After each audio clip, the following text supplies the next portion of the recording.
السلام علیکم لسنرز، آئیے ایم راحت کی جرم و سزا پر مبنی ایک پراسرار کہانی سنتے ہیں جس کا عنوان ہے انتقام کا جنگل۔ تو آئیے شروع کرتے ہیں۔ ساون پوری کے زمیندار کے جڑواں بیٹے تھے۔ دونوں ہم شکل تو نہیں تھے لیکن دونوں کے نقوش بے حد خوبصورت تھے۔ شمیل خان گوری رنگت بھوری آنکھوں اور لمبے قد کی وجہ سے خوبصورت لگتا تھا، تو اس کا بھائی شازل خان یہ بھی اپنے 22 منٹ چھوٹے بھائی کی طرح ہی بہت خوبصورت تھا۔ شمیل خان ساون پوری کے ہی ایک زمیندار خاندان کی بیٹی ماریا سے محبت کرتا تھا۔ دونوں ایک دوسرے میں مست اپنی دنیا الگ بسائے بیٹھے تھے۔ ماریا 3 غیور بھائیوں کی بہن تھی اور ساون پوری میں ان کا بھی ایک مقام تھا۔ ماریا اور شمیل باغوں اور کھلیانوں میں ایک دوسرے سے ملاقاتیں کیا کرتے تھے۔ جب شہباز خان کو یہ خبر ملی تو اس نے اپنے باقی بھائیوں کو اپنے پاس بلا لیا۔ گلریز، شہباز اور مہروز تینوں کے تینوں سر جوڑ کر بیٹھ گئے اور آخر یہ فیصلہ کیا کہ شمیل خان کو راستے سے ہی ہٹا دیا جائے۔ کسی اپنے کو نقصان پہنچانا تو بڑا ہی مشکل کام ہوتا ہے۔ چنانچہ ایک بادلوں بھری رات جب شمیل خان ماریا کے ساتھ بیٹھا ہوا اس سے باتیں کر رہا تھا تو تینوں بھائی اس کی طاق میں تھے اور اپنے طور پر بہت سے فیصلے کر کے آئے تھے۔ ماریا اور شمیل خان باتیں کرتے رہے اور پھر جب بارش کا پہلا قطرہ آسمان سے زمین تک پہنچا تو ماریا نے اٹھتے ہوئے کہا، بس اب میں چلتی ہوں شمیل، بارش تیز ہو گئی تو گھر پہنچنا مشکل ہو جائے گا اور ہو سکتا ہے کہ بارش کی وجہ سے بھیا جاگ بھی اٹھیں۔ شمیل خان نے اسے خدا حافظ کہا اور ماریا وہاں سے چل پڑی۔ شمیل خان دیر تک اسے جاتے دیکھتا رہا۔ جب وہ تاریکی میں گم ہو گئی تو وہ واپس پلٹا، لیکن دوسرے لمحے اس پر ٹارچوں کی روشنیاں مرکوز ہو گئیں اور شمیل خان دھک سے رہ گیا۔ اس کے بعد جنگل میں ایک خونی کھیل کا آغاز ہو گیا۔ شمیل خان جان بچانے کے لیے دوڑ رہا تھا اور شہباز خان، مہروز اور گلریز اس پر کلاڑیوں سے وار کر رہے تھے۔ پہلے شمیل خان کی ایک ٹانگ کٹی تو وہ زمین پر گر پڑا اور اس کے بعد اس پر کلاڑیوں کی بارش ہو گئی۔ ہڈیوں تک کا قیمہ بنا ڈالا تھا تینوں بپھرے ہوئے جوانوں نے، اور جب شمیل خان کے بدن کے ٹکڑے دور دور تک بکھر گئے تو انہیں اپنی وحشت خیزی روکنے کا خیال آیا اور وہ رک گئے۔ کتا بھول گیا تھا کہ کسی کی غیرت پر ہاتھ ڈالنا کتنا خطرناک ہوتا ہے۔ اب ہوش سے کام لو اور اسے یہیں کسی درخت کی جڑ میں دفن کر دو۔ بمشکل تمام ایک ایک ٹکڑا سمیٹا گیا اور جگہ جگہ درختوں کی جڑوں میں گڑھے کھود کر اسے دفن کر دیا گیا۔ اس جنگل کے بے شمار درخت شمیل کی قبر بن گئے تھے۔ تینوں بھائی واپس لوٹے تو ماریا نے انہیں چھپ کر دیکھا۔ گھر پہنچی تو تینوں بھائیوں کو غائب پایا تھا اور اس کے بعد دہشت زدہ سی اسی انتظار میں بیٹھ گئی تھی کہ وہ کب واپس آتے ہیں، اور جب وہ واپس آئے تو خون میں ڈوبے ہوئے تھے۔ ماریا نے بمشکل تمام اپنی اس چیخ کو روکا تھا۔ بھائیوں نے کپڑوں کا کیا کیا اور کلاڑیاں کہاں چھپائیں کچھ پتہ نہیں چل سکا، لیکن یہ پتہ ضرور چل گیا کہ شمیل غائب ہو چکا ہے۔ بستی کا ہر فرد اسے تلاش کر رہا تھا اور ماریا کو بھائیوں کے خون آلود کلاڑے اور خون میں ڈوبے کپڑے یاد آ رہے تھے۔ آخر میں اس نے سرسراتی ہوئی آواز میں کہا، نہیں شمیل نہیں، اگر تم نے جرم کیا ہے تو تم تنہا نہیں ہو۔ آج بھی بادلوں بھری رات تھی۔ ساون پوری در حقیقت ساون بستی تھی۔ عموماً یہاں بارشیں ہوتی رہا کرتی تھیں۔ موسم کے لحاظ سے بے مثال جگہ تھی اور اسی مناسبت سے اس کے آس پاس کے علاقے اتنے ہی سرسبز و شاداب تھے۔ شہباز خان کی کوٹھی کے دروازے سے ماریا باہر نکلی تو کوٹھی کا پہرے دار شمع کے خان چونک پڑا۔ 2-3 بار اس نے اس طرح ماریا کو گھر سے نکل کر جنگل کی طرف جاتے ہوئے دیکھا تھا جو یہاں سے زیادہ فاصلے پر نہیں تھا۔ ملازموں کو مالک کے خلاف کچھ کہتے ہوئے بڑا سوچنا سمجھنا پڑتا ہے۔ ابھی تک اس نے شہباز خان وغیرہ کو کچھ نہیں بتایا تھا، لیکن اپنے دوسرے ساتھی پہرے دار کو بھی اس بارے میں کچھ نہیں بتایا تھا۔ لیکن آج وہ ماریا کا پیچھا کر کے یہ معلوم کرنا چاہتا تھا کہ آخر وہ جاتی کہاں ہے۔ جنگل یہاں سے زیادہ فاصلے پر نہیں تھا ماریا جنگل ہی کی جانب جا رہی تھی اور پھر درختوں کے درمیان پہنچ کر وہ غائب ہو گئی۔ چوکیدار شمع کے خان ایک درخت کے سائے میں کھڑے ہو کر اسے تلاش کرنے لگا، لیکن ماریا اسے نظر نہیں آئی۔ البتہ اچانک ہی اسے اپنے قرب و جوار میں سرسراہٹیں سی محسوس ہوئیں اور اس نے چونک کر پلٹنا چاہا، لیکن عین اسی وقت درخت کی ایک موٹی شاخ اس کے گرد لپٹ گئی۔ شمع کے خان حیرت زدہ سا اس شاخ کو دیکھ رہا تھا، پھر دیکھتے ہی دیکھتے شاخ اوپر اڑتی چلی گئی اور شمع کے خان فضا میں لٹک گیا۔ اس کے حلق سے بمشکل نکلا، کون ہے؟ کون ہے؟ چھوڑو، چھوڑو! اچانک ہی درخت کی شاخ اپنی جگہ سے سمٹ گئی اور شمع کے خان نیچے گر گیا۔ وہ وحشت زدہ انداز میں چاروں طرف دیکھنے لگا۔ دور دور تک کوئی نظر نہیں آ رہا تھا۔ اس نے پھر ڈرے ڈرے انداز میں کہا، کون ہے؟ سامنے آؤ، سامنے آ کر بات کرو۔ لیکن جواب میں کوئی آواز نہ سنائی دی۔ اب وہ بری طرح خوفزدہ ہو گیا تھا۔ پھر وہ اپنی جگہ سے اٹھا اور پھرتی سے ایک جانب دوڑ لگا دی، لیکن اچانک ہی ایک طرف سے درخت کی 2 شاخیں آگے بڑھیں اور اس کی دونوں بغلوں سے لپٹ گئیں۔ اس کے بعد سامنے سے 2 شاخیں اس کی طرف آئیں اور اس کی دونوں ٹانگوں سے چمٹ گئیں۔ ان شاخوں نے اسے کسی ایسے انسان کی طرح اسے اپنی گرفت میں لے لیا جو انتہائی طاقتور ہو۔ شمع کے خان نے خوفزدہ نگاہوں سے سامنے موجود درخت کی جڑوں کو دیکھا اور اس کا دل دہشت سے بند ہونے لگا۔ درختوں کی شاخوں کے سنگم پر ایک انتہائی ہولناک اور بھیانک چہرہ نمودار ہوا، جس کی آنکھیں خوفناک انگارے برسا رہی تھیں۔ اس چہرے کو دیکھ کر کوئی بھی زندہ انسان زندگی سے محروم ہو سکتا تھا، لیکن شمع کے خان نے اپنے طاقتور وجود سے کام لیتے ہوئے درخت کی گرفت سے نکلنے کی کوشش کی، لیکن ایسا ہو نہیں سکا۔ پھر اس نے چیخنے کی کوشش کی، لیکن درخت کی ایک شاخ سیدھی ہو کر اس کے حلق میں داخل ہو گئی اور اس طرح داخل ہوئی کہ حلق میں گھس کر گردن سے باہر نکل گئی۔ کچھ ہی لمحوں کے بعد درختوں نے اس کی زندگی چھین لی تھی۔ جب اس کی جان نکل گئی تو درخت کی شاخیں آہستہ آہستہ سمٹ گئیں اور شمع کے خان کا مردہ وجود زمین پر گر چکا تھا۔ پھر ساون پوری والوں کو اس کی لاش دستیاب ہوئی اور چاروں طرف ہاہاکار مچ گئی تھی کہ جنگل میں کوئی وحشی درندہ آ گیا ہے۔ ساون پوری کے نوجوان اس درندے کی تلاش میں نکل کھڑے ہوئے تھے۔ کچھ دن تک کچھ نہ ہوا، لیکن ایک رات پھر ماریا کو جنگل کی جانب جاتے ہوئے دیکھا گیا۔ شمع کے خان کی جگہ دوسرا پہرے دار پہرے پر تھا۔ یہ ذرا سمجھدار آدمی تھا۔ اس نے خود جانے کے بجائے جلدی سے اندر جا کر گلریز خان اور مہروز خان کو اطلاع دی۔ شہباز خان شہر سے باہر گیا ہوا تھا۔ بہرحال یہ سن کر دونوں بھائی دنگ رہ گئے تھے، چنانچہ وہ تیار ہو کر چوکیدار کی رہنمائی میں جنگل کی جانب چل پڑے۔ ماریا جنگل میں جا کر غائب ہو گئی تھی اور تینوں افراد پاگلوں کی طرح اسے تلاش کرتے پھر رہے تھے۔ کچھ سمجھ میں نہیں آ رہا تھا کہ ماریا جنگل میں کہاں غائب ہو گئی، لیکن ابھی وہ تینوں کے تینوں جنگل میں بھٹک ہی رہے تھے کہ اچانک ہی جنگل کے درخت جنبش میں آ گئے۔ شاخیں سرسراہٹوں کے ساتھ انہیں تلاش کرتی ہوئی ان تک پہنچ گئیں۔ مہروز خان کی ٹانگ ایک شاخ کی گرفت میں آئی تو وہ دھڑ سے زمین پر گر پڑا اور شاخ نے اسے اپنی طرف گھسیٹ لیا۔ شاخ اسے درخت کے تنے کی طرف لے جا رہی تھی۔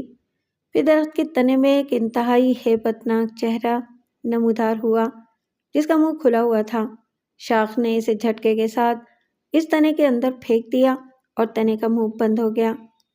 مہروز تنے کے اندر غائب ہو گیا تھا۔ یہی کیفیت گلریز اور نئے چوکیدار کی ہوئی تھی۔ درختوں نے انہیں اپنی شاخوں میں سمیٹ لیا اور دوسری صبح ان کی بھیانک لاشیں بھی اسی شکل میں دستیاب ہوئیں۔ ساون پور خالی ہونا شروع ہو گیا تھا۔ کسی بھی کوشش میں کامیابی حاصل نہیں ہو رہی تھی۔ لوگ ایسے درندوں کی تلاش میں تھے جو اس طرح انسانوں کو خاک میں ملا دیا کرتے ہیں۔ لیکن پھر ایک بزرگ شخص نے ایک انکشاف کیا۔ اس نے کہا، ایک بات بتاؤ، وہ چوکیدار جو پہلی بار ہلاک ہوا تھا، کیا اس کا تعلق شہباز خان کے گھرانے سے نہیں تھا؟ اور کیا اب جو 3 افراد مارے گئے ہیں، ان میں سے 2 شہباز خان کے بھائی نہیں تھے؟ شہباز خان خود بھی سکتے میں تھا۔ گری خالی ہو گیا تھا اور سمجھ میں نہیں آ رہا تھا کہ کیا ہونا چاہیے۔ وہ ہر طرح کی کارروائیاں کر چکا تھا۔ پولیس کے اعلیٰ ترین افسران ہر طرح سے کھوج لگاتے پھر رہے تھے، لیکن بھلا پتہ کیسے چل سکتا تھا؟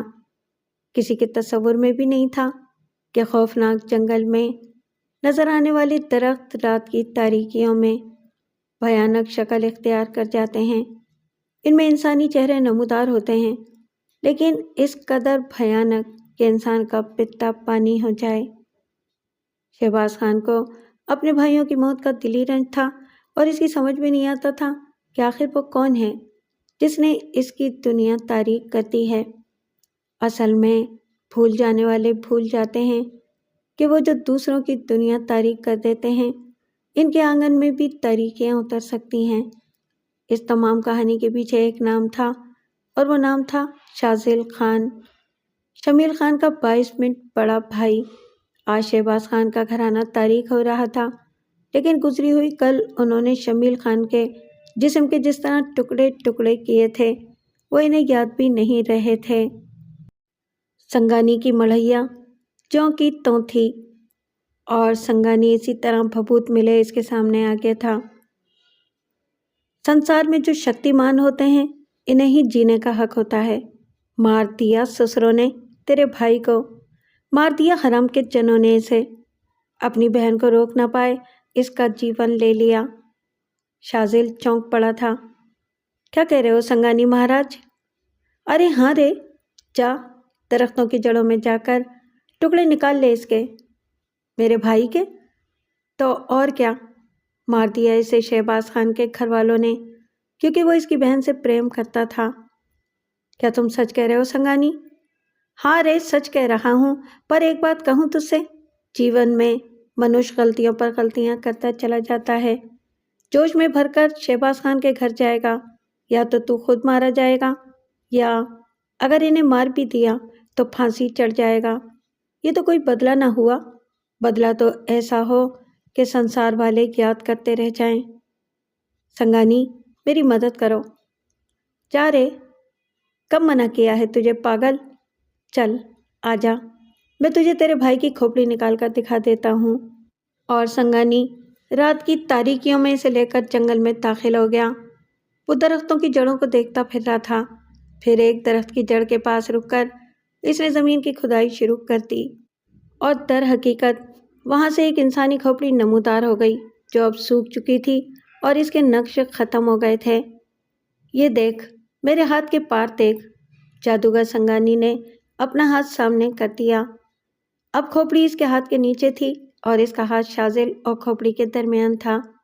تب شاذل نے شمیل کا چہرہ دیکھا اور اس کی آنکھوں سے آنسو بہہ نکلے، اس کے حلق سے سسکیاں نکلنے لگی۔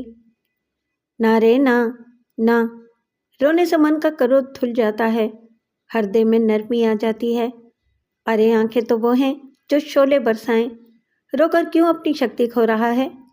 چل دفن کر دے اس کھوپڑی کو اسی جگہ، ان درختوں کی ساری جڑوں میں تیرے بھائی کے بدن کے ٹکڑے دفن ہیں۔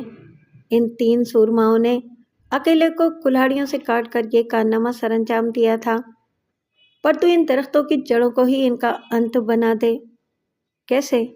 شاذل کی قررائی ہوئی آواز ابھری۔ یہ میں تجھے بتاؤں گا۔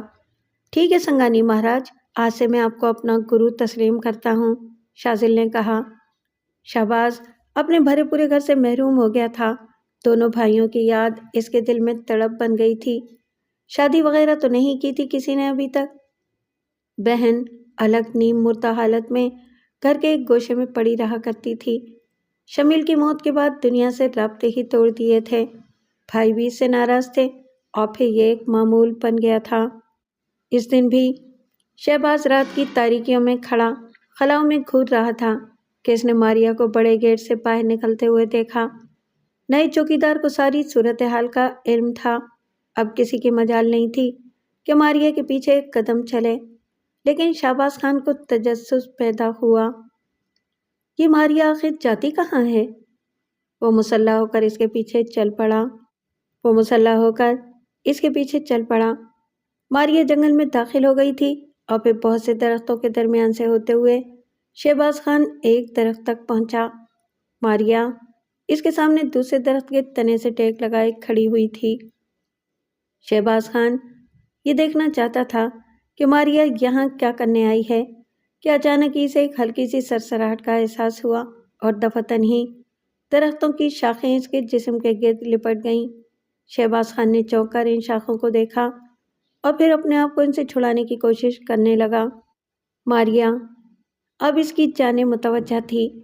دفتنی وہ آگے بڑھی اور اس نے درخت کی شاخوں کو ہاتھوں سے پکڑ کر ہٹاتے ہوئے کہا، نہیں شاذل بھائی نہیں، اس خاندان کا آخری چراغ بھی بجھانے کی کوشش مت کرو، اسے جلتا رہنے دو تاکہ یہ اپنے احساس کی آگ میں ہمیشہ جلتا جھلستا رہے۔ درختوں کی شاخیں ڈھیلی پڑ گئیں۔ شہباز خان کے منہ سے نکلا، شاذل؟ ہاں، شمیل کا بڑا بھائی جس نے اپنا ایمان دھرم اپنے انتقام کی خاطر آگ میں جھونک دیا اور سادھو سنگانی سے جادو سیکھ کر اپنے بھائی کا انتقام تمہارے دونوں بھائیوں سے لیا۔ شہباز خان، کم سے کم تمہیں محبت کی پاکیزگی کا تو احساس کر لینا چاہیے تھا۔ خدا کی قسم ہم دونوں گناہگار نہیں تھے، ہمارے لباس بھی ایک دوسرے تک کو نہ چھوئے تھے، مگر تم نے اپنی طاقت کی آگ میں میرے شمیل کو جھونک دیا۔ جتنے درختوں کی جڑوں میں تم نے اس کے ٹکڑے دفن کیے ہیں، ان میں سے ہر درخت انتقام بن چکا ہے۔ گلریز، مہروز اور تمہارے دوسرے چوکیداروں کو انہی درختوں نے انتقام کا نشانہ بنایا ہے۔ یہ جنگل انتقام کا جنگل ہے، سمجھ رہے ہو نا تم؟ ہماری پاکیزہ محبت کو تم نے گناہ کی نگاہ سے دیکھا اور تم تینوں نے مل کر شمیل کے ساتھ وہ انسانیت سوچ سلوک کیا جو کسی طور مناسب نہیں تھا۔ آہ، کاش تم ہم دونوں کی محبت کا راستہ نہ روکتے۔ ماریا، تو نے اپنے دونوں بھائیوں کی موت اپنی آنکھوں سے دیکھی، تیرے دل میں بہن کی تڑپ بھی پیدا نہ ہوئی؟ تو اگر چاہتی تو انہیں مرنے سے روک سکتی تھی۔ مجھے مرنے سے کس نے روکا بڑے بھائی؟ بتاؤ میرے بھائی، مجھے مرنے سے کس نے روکا؟ میں تو اسی دن مر گئی تھی جب تم اپنی خون آلود کلہاڑیاں لہراتے ہوئے میرے شمیل کے خون میں ڈوبے ہوئے گھر میں داخل ہوئے تھے، اور اس کے بعد جب میں نے شمیل کو تلاش کیا تو مجھے پتہ چلا کہ وہ تو تمہارے ظلم کا شکار ہو چکا ہے۔ وعدہ کیا تھا ہم نے بڑے بھیا کہ ایک دوسرے کے بغیر نہیں جئیں گے، میں نے تو وہیں خودکشی کر لی تھی۔ یہ تو میری روح تھی جو تمہارے سامنے چلتی پھرتی نظر آتی تھی۔ بھیا، تم نے شمیل کو مار دیا، میں اس کے پاس پہنچ گئی، روک سکے تم ہمارا راستہ؟ اور جہاں تک میرا تعلق ہے، میں نے تم سے اپنا انتقام نہیں لیا، مگر شاذل وہ تمہیں کیسے چھوڑ سکتا تھا؟ یہ سب اسی نے کیا ہے۔ بھیا، کاش تم ایسا نہ کرتے، خاندانی ختم ہو گیا۔ یہ درخت تمہیں بھی اپنی آغوش میں لے کر زندگی سے محروم کرنے کے خواہش مند ہیں، لیکن تمہیں زندہ رہنا چاہیے، عبرت کا نشان بن کر۔ ہو سکتا ہے کبھی کوئی ایسی ضرورت کسی محبت کرنے والے کو پیش آ جائے اور اس وقت تم اپنے لٹے ہوئے قافلے کے واقعات بیان کر سکو اور کسی کو عقل آ جائے۔ جاؤ بڑے بھیا، اپنی تنہائیوں کا ماتم کرو، کسی کے ساتھ ایسا ظلم کرنا اچھی بات نہیں ہوتی جو تم نے کیا۔ دیکھو ہم دونوں تو پھر یکجا ہیں، تم ہمارا کیا بگاڑ سکے؟ شمیل ادھر آؤ۔ اور ایک درخت کے تنے کے عقب سے ایک چمکدار ہیولا باہر نکل آیا۔ یہ شمیل تھا جو فضا میں تیرتا ہوا اسی طرف آ رہا تھا۔ قریب آ کر اس نے ماریا کا ہاتھ پکڑ لیا۔ تنزیہ مسکراہٹ کے ساتھ شہباز خان کو دیکھا اور کہا، ٹھیک کہتی ہو ماریا، اسے دنیا کے لیے عبرت کا نشان بن کر رہنا چاہیے۔ آؤ چلیں۔ دونوں چند قدم چلے اور اس کے بعد فضا میں تحلیل ہو گئے۔